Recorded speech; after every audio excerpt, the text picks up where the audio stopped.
Imagina que estás en la antigua Jerusalén, en una mañana de viernes. El sol aún está saliendo, pero el ambiente ya está tenso. Jesús de Nazaret, aquel que realizó milagros, que enseñó sobre el amor y la bondad, está siendo llevado a juicio. Y es en este escenario dramático donde comienza una de las historias más importantes de todos los tiempos, una historia que resuena hasta hoy, la muerte y resurrección de Jesús. Suscríbete al canal para que este vídeo llegue a más personas y ellas puedan ser bendecidas a través de esta historia. Era madrugada de un viernes, y el cielo de Jerusalén aún estaba oscuro. El silencio de la noche fue roto por el sonido de pasos apresurados y voces tensas. Jesús, aquel que sanó a los enfermos, trajo esperanza a los desesperados y habló sobre el amor de Dios de una manera nunca antes vista, estaba siendo llevado a juicio. Había sido traicionado por uno de sus propios discípulos, Judas Iscariote, por 30 monedas de plata. Judas, quien había caminado junto a Jesús, lo entregó con un beso, la señal acordada con los guardias para identificarlo.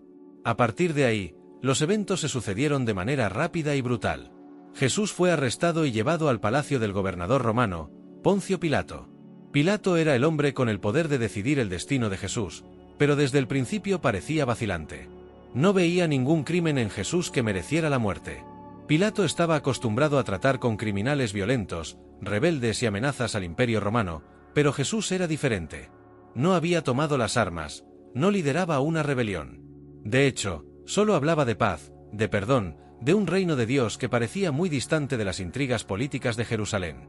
Pero había un problema: los líderes religiosos de la época, los fariseos y saduceos, no soportaban a Jesús. Para ellos, él era una amenaza. Jesús había desafiado sus tradiciones, expuesto su hipocresía y, lo más grave de todo, se proclamaba a sí mismo como el Hijo de Dios y el Rey de los judíos. Esto se consideraba una blasfemia, una ofensa gravísima. ¿Cómo podría un hombre común, venido de Nazaret, igualarse al Todopoderoso? Para ellos, Jesús debía ser silenciado. Mientras Jesús permanecía ante Pilato, la multitud afuera comenzaba a agitarse.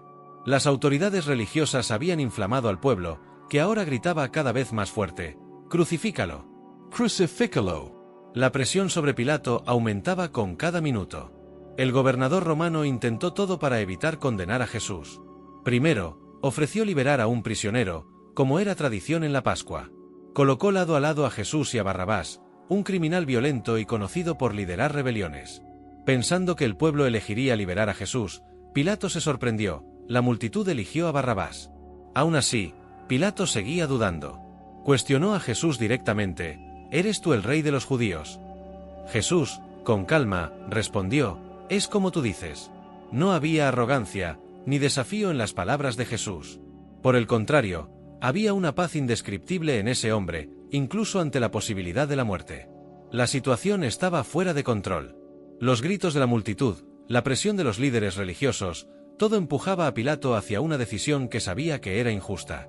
Pero Pilato era un hombre político y temía que, si no atendía los clamores del pueblo, su posición como gobernador podría estar en peligro. Entonces, en un gesto simbólico, pidió una vasija de agua y se lavó las manos ante todos, diciendo: «Soy inocente de la sangre de este hombre». Pero, al mismo tiempo, entregó a Jesús para ser crucificado. La decisión fue tomada. Jesús sería llevado a la crucifixión, uno de los métodos de ejecución más crueles conocidos en la época. No había cometido ningún crimen, pero por el miedo, la política y la ceguera espiritual de quienes lo rodeaban, estaba a punto de enfrentar el sufrimiento más profundo. El juicio de Jesús no fue solo un juicio humano, fue el comienzo de un plan divino mucho mayor. Incluso mientras era condenado injustamente, Jesús sabía que estaba cumpliendo algo grandioso. Jesús, ahora condenado, se enfrenta a su destino. Al salir del palacio de Pilato, sus manos son atadas, y sobre sus hombros es colocada una pesada cruz de madera. Era el inicio de una jornada dolorosa y cruel, conocida como el Camino al Calvario. Este trayecto, que se extendía por las calles estrechas y tortuosas de Jerusalén, llevaría a Jesús al Gólgota, también llamado el lugar de la calavera, donde se llevaría a cabo la ejecución. Las calles estaban abarrotadas. Curiosos, seguidores, enemigos, todos observaban la escena con ojos atentos. La multitud que antes gritaba por su crucifixión ahora lo seguía, algunos con miradas de desprecio, otros con lágrimas de compasión. María, su madre, estaba entre los que lo acompañaban a lo lejos, con el corazón destrozado al ver a su hijo en ese estado. Jesús, ya debilitado por las torturas de la noche anterior, tambaleaba bajo el peso de la cruz. Su cuerpo estaba cubierto de heridas, resultado de los latigazos que había recibido de los soldados romanos. A cada paso, el dolor era intenso. La cruz, áspera y pesada, presionaba sus hombros heridos. Su respiración era difícil, y el sudor mezclado con sangre corría por su rostro. En medio del dolor y el cansancio, Jesús tropezaba. Cada vez que caía, la multitud observaba en silencio, mientras los soldados romanos lo obligaban a levantarse, impacientes con el lento avance. No había misericordia. Él intentaba levantarse, pero el peso de la cruz parecía aplastarlo. Entonces, en uno de esos momentos, cuando Jesús ya no podía levantarse solo, los soldados romanos buscaron a alguien entre la multitud para que lo ayudara.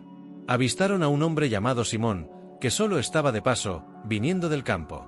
Simón era un trabajador simple, sin ningún involucramiento directo en los acontecimientos de ese día, pero fue llamado a cumplir un papel inesperado. Los soldados lo obligaron a cargar la cruz de Jesús. Simón, reticente al principio, se acercó. No tenía idea de que ese momento cambiaría su vida para siempre. Se inclinó, tomó la cruz, y de alguna manera, en ese instante, compartió el peso del sufrimiento de Jesús. Al caminar junto a Jesús, no solo cargaba un pedazo de madera, sino una parte del dolor y de la misión que el Hijo de Dios estaba a punto de cumplir. Mientras Simón cargaba la cruz, Jesús, tambaleándose, continuaba caminando a su lado. Sus pasos, aunque lentos y agotados, estaban llenos de determinación. Sabía lo que estaba por venir, sabía que esa caminata no terminaría allí, sino que algo mayor estaba en curso. Cada paso que daba hacia el Gólgota era un paso más cerca de cumplir el plan de redención que había sido preparado desde el principio de los tiempos. Las mujeres de Jerusalén lloraban al ver a Jesús en esa situación.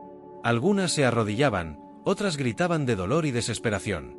Jesús, en un momento de increíble compasión, incluso en medio de tanto sufrimiento, las miró y dijo: «No lloren por mí, lloren por ustedes y por sus hijos». Incluso en su angustia, él pensaba en los demás, en sus almas y en su futuro. La caminata hacia el Gólgota parecía interminable. El sol estaba alto en el cielo, el calor hacía pesado el aire, y la multitud se apretaba para seguir al condenado.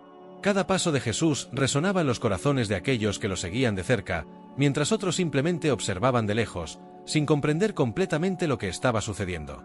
Finalmente, el Gólgota, el lugar destinado para su crucifixión, estaba a la vista. La colina rocosa y desolada era el lugar donde los condenados a muerte eran clavados en cruces, un símbolo de humillación y castigo máximo. Simón, ya exhausto, dejó la cruz en el lugar indicado, y Jesús, ahora al borde de su sacrificio final, se preparaba para enfrentar el desenlace de su misión.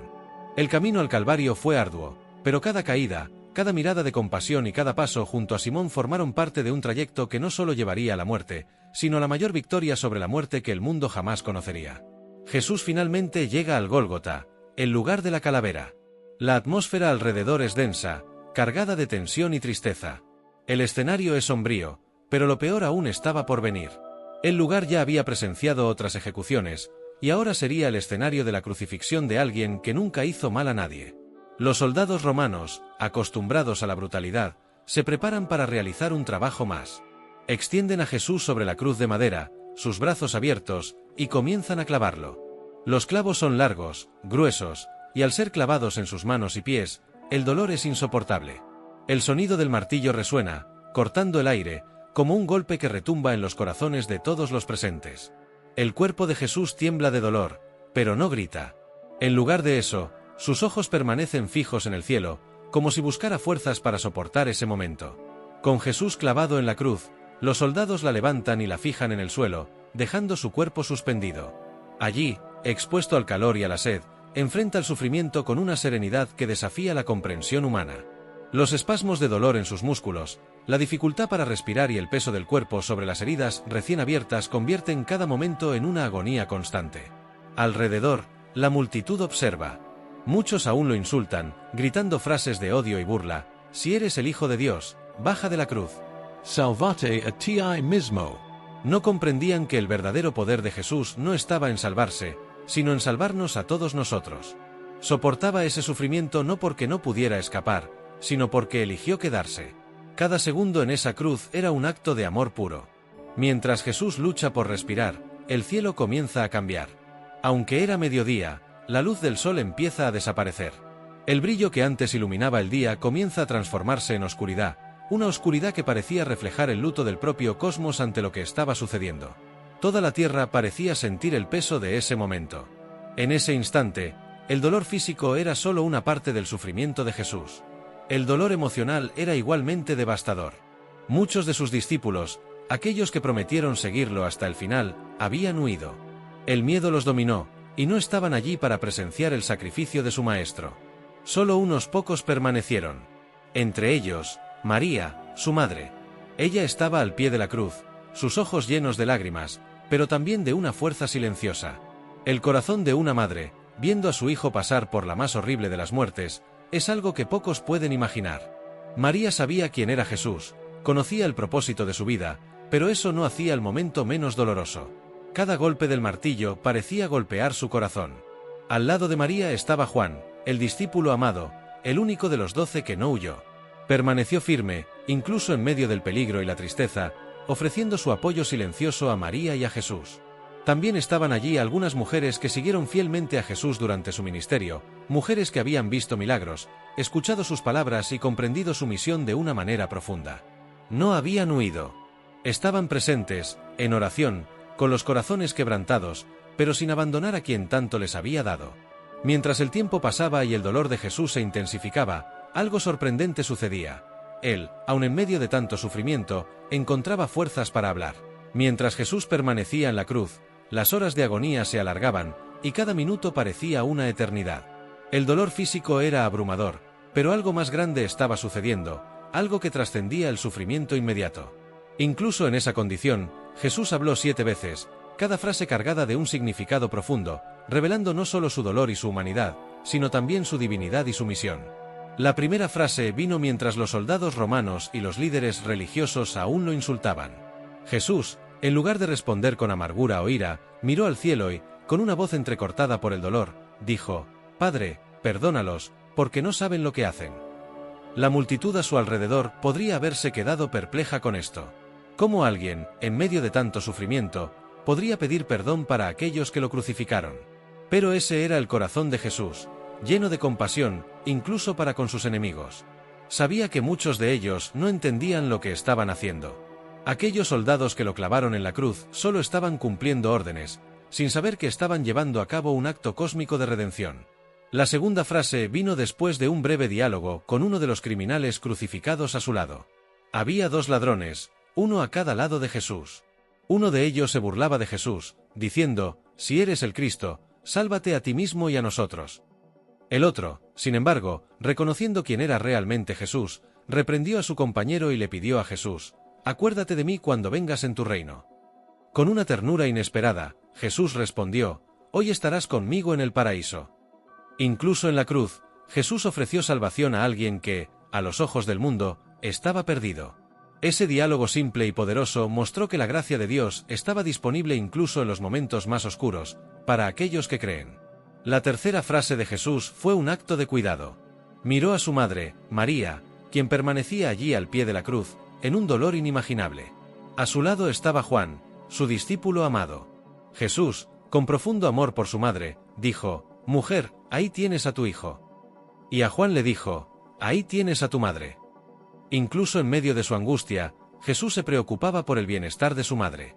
Confió a María al cuidado de Juan, mostrando que el amor y la responsabilidad familiar no se olvidan, incluso en los momentos más difíciles.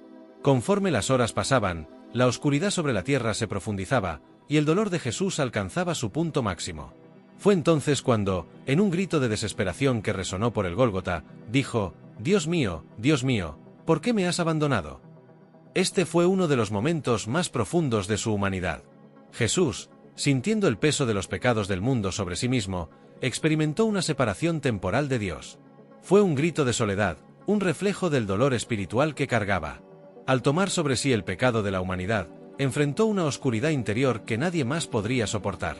Poco después, en un gesto de profunda vulnerabilidad, Jesús dijo: «Tengo sed».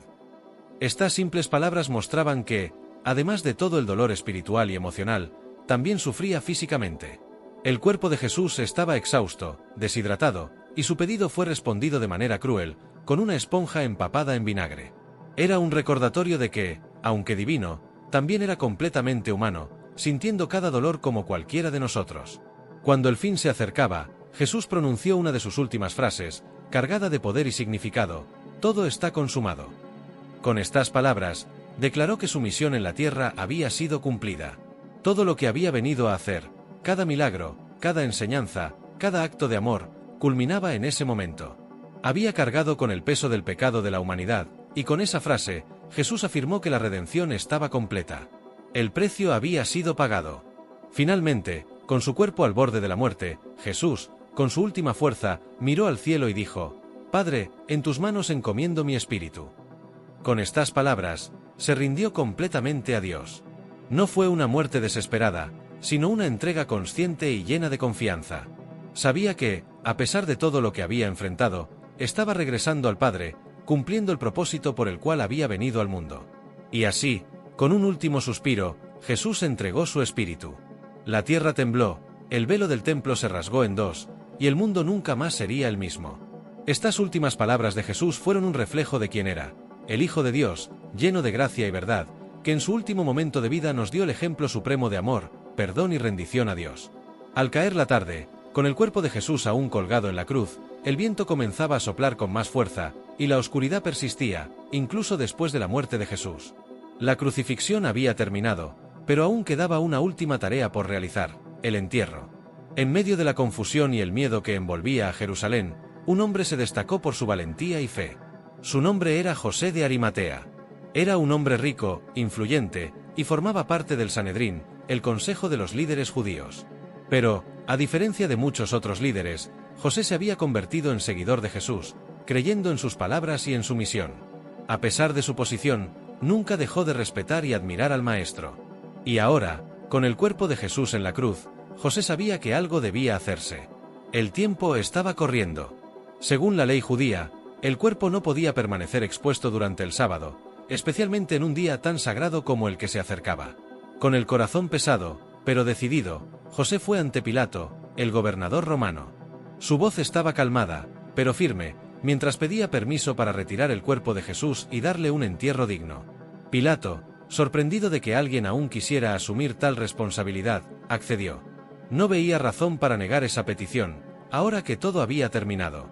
Se concedió el permiso.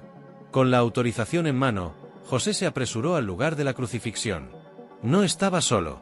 Nicodemo, otro miembro del Sanedrín que también creía en Jesús en secreto, se unió a él. Nicodemo trajo una mezcla de mirra y áloe, alrededor de 30 kilos de especias, para preparar el cuerpo conforme a la tradición judía. Juntos, estos dos hombres, que antes seguían a Jesús en secreto, ahora se exponían públicamente, demostrando que el miedo no los impediría honrar a aquel en quien creían. Al llegar al pie de la cruz, el panorama era desolador. El cuerpo de Jesús yacía inerte, marcado por los clavos y las heridas. José y Nicodemo, con reverencia y cuidado, comenzaron el proceso de descender el cuerpo. No fue una tarea fácil. El cuerpo estaba pesado, y cada movimiento requería esfuerzo y delicadeza. Pero estaban decididos a darle a Jesús un entierro digno. Con el cuerpo finalmente retirado de la cruz, lo envolvieron en sábanas de lino fino. Las telas estaban perfumadas con las especias que Nicodemo había traído, una forma de preservar y honrar el cuerpo. Mientras hacían esto, José pensaba en las palabras de Jesús, en las promesas de vida eterna, y una mezcla de tristeza y esperanza lo invadía. Nicodemo, quien una vez había buscado a Jesús de noche, ahora estaba allí, a la luz del día, honrando al Maestro. José poseía una tumba nueva, cavada en la roca, ubicada en un jardín cercano al lugar de la crucifixión. Era una tumba destinada a su propia familia, pero sabía que no había lugar más adecuado para el cuerpo de Jesús. Sin dudarlo, José ofreció esa tumba. Era una sepultura que nunca había sido usada, un símbolo de pureza y respeto. Con el cuerpo envuelto en lino, José y Nicodemo llevaron a Jesús hasta la tumba. La entrada del sepulcro era pequeña, y tuvieron que agacharse para colocar el cuerpo dentro de la cueva. El ambiente era frío y silencioso. Allí, en ese espacio de piedra, el cuerpo de Jesús fue depositado con todo el cuidado. Las paredes rocosas envolvían el sepulcro, como si fueran testigos silenciosos del momento. Después de colocar el cuerpo dentro, una gran piedra fue rodada hasta la entrada del sepulcro. La piedra era enorme y pesada, sellando el lugar de manera definitiva. José y Nicodemo, exhaustos física y emocionalmente, se alejaron lentamente. La piedra ahora separaba el mundo exterior del cuerpo de Jesús, y el sepulcro estaba sellado. La muerte había consumido el cuerpo, pero algo mayor estaba por venir. María Magdalena y algunas otras mujeres, que también habían seguido a Jesús durante su vida, observaban todo desde la distancia. Veían cada movimiento, cada detalle, y planeaban regresar después del sábado para cuidar el cuerpo de Jesús con más tiempo y devoción. Pero, en ese momento, lo único que quedaba era el silencio y la expectativa. El sol se ponía, el sábado estaba a punto de comenzar, y los corazones estaban pesados por la pérdida. El cuerpo de Jesús ahora descansaba en la tumba, pero para aquellos que lo siguieron y lo amaron, algo estaba claro: esa no era la última palabra.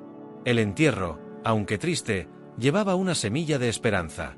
En la madrugada del domingo, aún con el aire fresco de la noche, la oscuridad comenzaba a dar paso a los primeros rayos de sol. La ciudad de Jerusalén estaba en silencio, y solo el susurro del viento rompía el silencio de ese momento tan sagrado. Las calles vacías atestiguaban algo más grande que estaba ocurriendo, un milagro que transformaría el curso de la historia. María Magdalena, acompañada por algunas otras mujeres, se levantó temprano, con el corazón pesado y aún dolorido por la muerte de Jesús. Llevaban consigo especias para ungir el cuerpo de su maestro, una última forma de demostrar amor y cuidado. El peso del luto las envolvía, y el camino hacia la tumba, aunque corto, parecía interminable. Cada paso traía a la mente los recuerdos de Jesús, sus enseñanzas, sus milagros, su compasión. Pero ahora, él estaba muerto. Al menos, eso era lo que ellas creían. Las mujeres conversaban en voz baja mientras caminaban hacia el sepulcro. Su gran preocupación era la piedra que sellaba la entrada de la tumba. ¿Quién removerá la piedra para nosotras?, se preguntaban, pues sabían que el peso de esa roca era inmenso. Pero, aunque no sabían cómo, seguían caminando, decididas a realizar ese último acto de devoción. Cuando se acercaron al lugar, algo inesperado comenzó a suceder. El sol, aún bajo en el horizonte, iluminaba el jardín donde estaba la tumba de Jesús. Pero al llegar más cerca, notaron que algo andaba mal. El corazón de María Magdalena comenzó a acelerarse. La gran piedra, que debía estar sellando la tumba, había sido removida. El miedo y la confusión se apoderaron de ellas. ¿Qué podría haber sucedido? ¿Habrían robado el cuerpo de Jesús? Ansiosas, las mujeres corrieron hasta la entrada del sepulcro, y para su sorpresa, la tumba estaba vacía. El lugar donde el cuerpo de Jesús había sido depositado estaba vacío, sin señal del cuerpo. El pánico comenzó a apoderarse de ellas. Las especias que llevaban ahora parecían inútiles. ¿Dónde estaba Jesús? ¿Quién se había llevado su cuerpo? Mientras miraban a su alrededor, tratando de comprender lo que sucedía, dos figuras aparecieron ante ellas, brillando con una luz que parecía provenir del propio cielo. Eran ángeles, cuyas vestiduras resplandecían como el sol naciente. El temor y la reverencia inundaron a las mujeres. Cayeron de rodillas, incapaces de apartar la vista de aquellas presencias celestiales. Entonces, una de las figuras angelicales habló con una voz suave, pero llena de autoridad: ¿por qué buscan entre los muertos al que vive? No está aquí, ha resucitado. Esas palabras resonaron en el corazón de las mujeres como un trueno silencioso. Él ya no estaba allí. Aquel a quien venían a buscar entre los muertos había vencido a la muerte. Lo que parecía imposible, lo que nunca habrían podido imaginar, había sucedido. Jesús estaba vivo. El miedo y la confusión dieron paso a la esperanza y la alegría. María Magdalena, aún con lágrimas en los ojos, ahora lloraba no de tristeza, sino de incredulidad y emoción.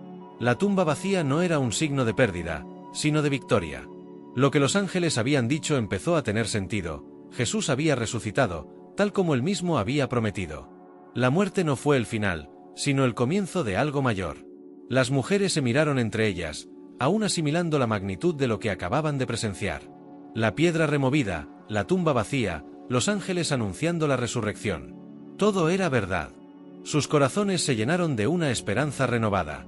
Se levantaron rápidamente, sus pasos ahora ligeros, casi corriendo de regreso para contar a los discípulos la increíble noticia: Jesús vive. Mientras corrían por las calles aún vacías de Jerusalén, la ciudad comenzaba a despertar, pero ellas ya sabían que algo nuevo había comenzado. El domingo de Pascua marcó el inicio de una nueva era, una era en la que la muerte ya no tendría la última palabra. La piedra removida no era solo un signo físico, sino simbólico, representando la eliminación de todo el peso de la muerte y del pecado.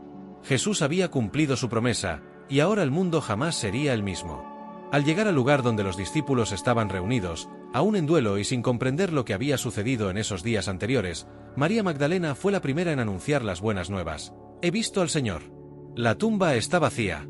Él ha resucitado. Sus palabras llenaron el ambiente de una mezcla de asombro y esperanza.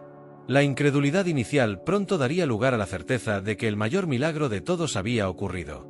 El milagro del domingo de Pascua, la resurrección de Jesús, fue el momento que lo cambió todo. No solo para aquellas mujeres y para los discípulos, sino para toda la humanidad. Una semana después, Jesús se apareció nuevamente a los discípulos, y esta vez, Tomás estaba presente. Jesús, conociendo su duda, lo miró directamente y le dijo: «Pon tu dedo aquí, mira mis manos. Extiende tu mano y colócala en mi costado. Deja de dudar y cree». La duda de Tomás se desvaneció en ese instante. Con el corazón quebrantado y una fe renovada, exclamó: «Mi Señor y mi Dios». Entonces, Jesús lo miró con ternura y dijo: «Porque me has visto, has creído, dichosos los que no han visto y han creído». Estas palabras resonaron a lo largo de los siglos, dirigiéndose directamente a todos aquellos que, como nosotros, nunca hemos visto físicamente a Jesús, pero creemos en su poder, en su resurrección y en su mensaje. Las apariciones de Jesús no solo fueron una confirmación para los discípulos, sino una promesa viva de que la muerte había sido derrotada y que la vida eterna era una realidad. No apareció como una figura distante, sino como un amigo, un hermano, un salvador que conocía sus dudas y miedos, y que, con amor, los invitaba a creer. Antes de su ascensión al cielo, el momento de despedida entre Jesús y sus discípulos fue solemne y cargado de una importancia indescriptible. Los discípulos, aún perplejos por los eventos recientes, su muerte, resurrección y ahora su inminente partida, sentían una mezcla de esperanza e incertidumbre. Jesús, siempre comprensivo con las emociones de sus seguidores, sabía que ese era un momento decisivo. Había pasado 3 años a su lado, enseñando, sanando, guiando y mostrando el camino al reino de Dios. Pero ahora, la misión no terminaba, solo estaba comenzando. Reunidos en una montaña de Galilea, Jesús miró los rostros de los hombres a quienes había llamado. Allí estaban Pedro, Juan, Santiago y todos los demás que habían presenciado tanto de su vida. Ya no eran los mismos hombres de antes, habían sido transformados por el camino junto al Maestro, pero aún quedaba un último llamado por hacer. Con la serenidad de quien sabe que sus palabras resonarán por generaciones, Jesús comenzó a hablar. «Toda autoridad me ha sido dada en el cielo y en la tierra», afirmó, revelando el poder que ahora poseía como el Cristo resucitado. Los discípulos escucharon atentamente. Sabían que Jesús hablaba con la autoridad del mismo Dios, y sus palabras resonaban con un peso incomparable. Por tanto, vayan y hagan discípulos de todas las naciones, bautizándolos en el nombre del Padre, del Hijo y del Espíritu Santo. Jesús dejó claro que la misión no estaba limitada a Israel, sino que abarcaba todo el mundo. Cada cultura, cada idioma, cada pueblo sería tocado por el mensaje que ellos llevaban. El Evangelio, la buena nueva de la salvación, debía ser proclamado sin fronteras. Los discípulos se miraron entre sí. Esa orden era inmensa, casi abrumadora. Solo eran 12 hombres, simples pescadores y recaudadores de impuestos, gente común. ¿Cómo podrían transformar el mundo? Pero Jesús, conociendo sus corazones y la duda que podría surgir, continuó, ofreciéndoles una promesa que los sostendría para siempre. Y enseñándoles a obedecer todo lo que les he mandado. No necesitaban inventar un nuevo mensaje. No requerían palabras sofisticadas o estrategias complicadas. Solo debían compartir lo que ya habían aprendido, las enseñanzas de Jesús, sus parábolas, su amor incondicional y su llamado al arrepentimiento y a la reconciliación con Dios. Cada lección que habían recibido en los últimos 3 años ahora sería transmitida, multiplicándose en corazones de todo el mundo. Y entonces, vino la promesa que selló todo. Con una mirada que transmitía confianza y ternura, Jesús dijo: «Y yo estaré siempre con ustedes, hasta el fin del mundo». Esas palabras, dichas con tanta certeza, trajeron consuelo inmediato. No importaba dónde estuvieran, en los confines de la tierra o enfrentando las más terribles persecuciones, Jesús estaría con ellos. No de forma física, sino en espíritu, guiándolos, fortaleciéndolos, capacitándolos para cumplir la misión. La presencia de Jesús ya no estaría limitada a un solo lugar o momento, sería eterna y universal. Los discípulos ahora comprendían. La misión que se les había encomendado no era solo una tarea, era un legado, un propósito que daría sentido a sus vidas y a la vida de todos los que lo siguieran. Llevarían al mundo la noticia de que la muerte había sido derrotada, de que el reino de Dios estaba accesible a todos los que creyeran. Momentos después, algo extraordinario sucedió. Mientras aún estaban allí, con los ojos fijos en Jesús, Él comenzó a ascender al cielo. No fue una partida común, sino algo sagrado, casi indescriptible. Jesús fue elevado ante ellos, y una nube lo cubrió, apartándolo de su vista. Los discípulos se quedaron mirando al cielo, maravillados y al mismo tiempo tocados por la grandeza de lo que estaban presenciando. Mientras seguían mirando, dos hombres vestidos de blanco, ángeles, aparecieron junto a ellos y dijeron: «Hombres de Galilea, ¿por qué están mirando al cielo? Este mismo Jesús, que ha sido llevado de entre ustedes al cielo, volverá de la misma manera en que lo han visto subir». Con estas palabras, la promesa de Jesús se extendió más allá de ese momento. Él volvería, y hasta entonces, su misión debía continuar, no solo en manos de los discípulos, sino de todos aquellos que llegaran a creer. La historia de Jesús no terminaba con su ascensión. Apenas comenzaba. Los discípulos, ahora llenos de propósito, regresaron a Jerusalén. Sabían que debían esperar al Espíritu Santo, la fuerza prometida que los capacitaría para llevar a cabo la misión. Y con esa esperanza en sus corazones, se prepararon para llevar el mensaje de Cristo al mundo. La orden de Jesús: «Vayan y prediquen el Evangelio a toda criatura», no era solo para esos hombres, sino para todos los que vinieran después. Y así, hasta el día de hoy, esa misión continúa, llevada adelante por todos los que creen en su nombre y comparten la buena nueva de su resurrección. La promesa sigue en pie: Él estará con nosotros, hasta el fin del mundo.